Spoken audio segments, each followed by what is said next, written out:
On today's show, Tesla makes the biggest market share gains of any car company. Renault is building a new assembly plant in Pakistan of all places. And the supplier Schaeffler changes its strategy to keep up with changes in the market. All that and more coming right up on Autoline Daily.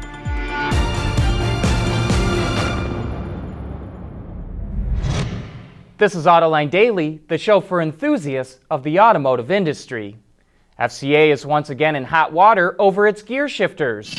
Earlier this year, the company recalled Jeep Grand Cherokees over its electronic shifters because it can be hard to tell when the vehicle is in park. The problem was put under the spotlight when Hollywood star Anton Yelchin was killed when his Grand Cherokee rolled backward down his driveway, pinning him against a brick pillar and metal gate. Now NHTSA is launching a new investigation into rotary shifters in 2013 to 2016 Ram 1500s and 2014 to 2016 Dodge Durangos. The agency is getting complaints that the vehicles are rolling away unexpectedly.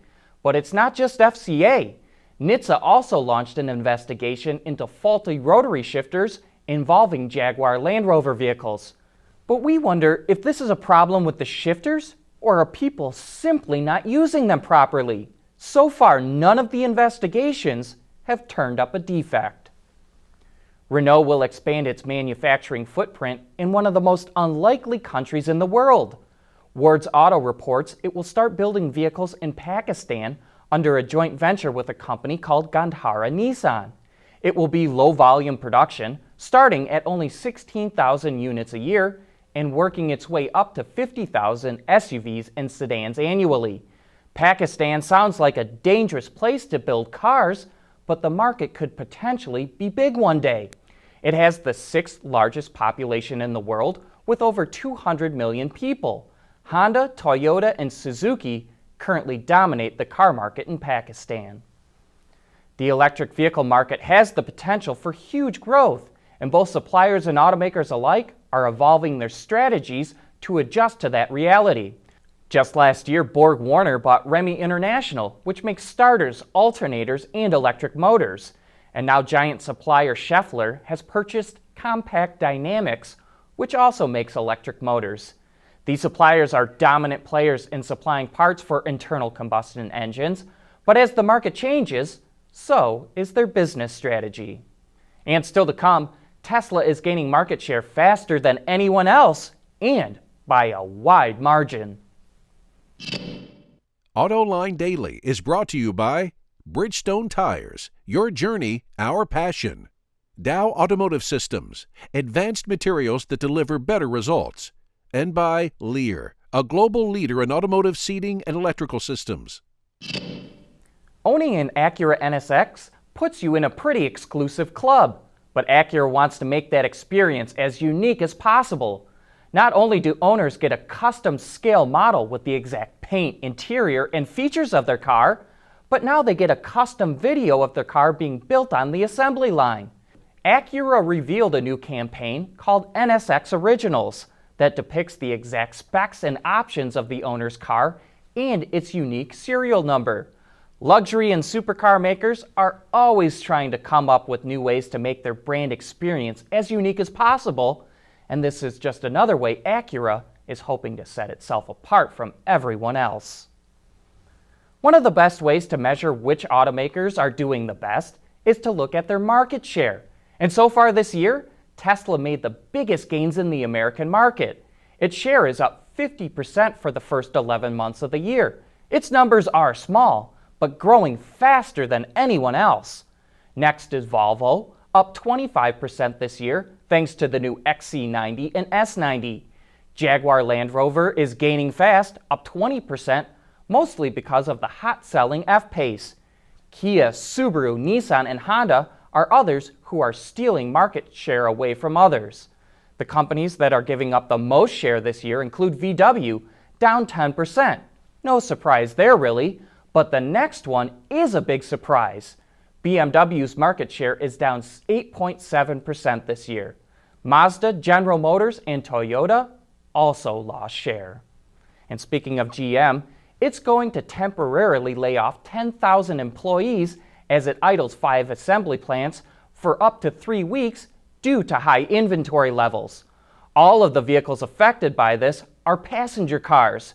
Most of GM's truck, SUV, and crossover assembly plants are running on overtime to keep up with demand as the market continues to shift away from cars. The highest inventory level is with the Chevrolet Camaro, which has 177 days worth of inventory sitting on dealer lots. But the Chevy Impala has only 53 days, which is quite low. But the Impala and the Volt are built in the Hamtramck plant, which includes the Cadillac CT6, which stands at 110 days worth of inventory. Coming up next, a look at all the changes Chrysler made to the Pacifica to turn it into a plug-in hybrid. Lear Connexus is the new application suite in vehicle connectivity designed to deliver over-the-air software updates and more from Lear Corporation's E-Systems, leaders in power and data management. There's more car news and industry insight from the Autoline network every day. Take a moment to click that subscribe button. You'll never miss another Autoline episode.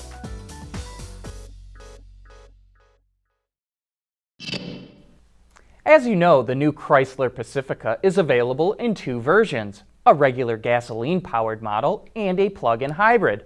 While they look very similar, the engineering team had to make a number of modifications to the hybrid to accommodate the battery and its other components. And this means it needs to be built very differently than the gasoline version. On last week's Autoline After Hours, we were joined by Kevin Metz, the chief engineer of the Pacifica hybrid, and in the following clip, he shares how the engineers worked with the manufacturing team to create the electrified minivan. When we set the plan up, we knew the hybrid was coming, so we made sure that we had spots on the line to do all the various unique hybrid operations. And we actually spent a lot of time with the manufacturing team to really optimize the design for manufacturing. The majority of the hybrid system is actually from the center seat where that battery is located, all the way up underbody, all the way up to where the transmission would be, because the transmission is a unique, E-Flight transmission. So really, that's where the bulk of the hybrid content is. So the teams work together well, both manufacturing and engineering.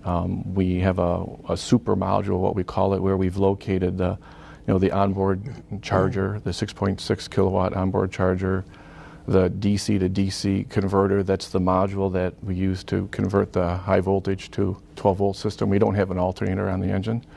So we have various plumbing and these modules mounted on a super module, right in front of the battery. So they load on our chassis line, and then they're decked into the vehicle. So again, a lot of work with the plan on ergonomics and making sure the vehicle went together well.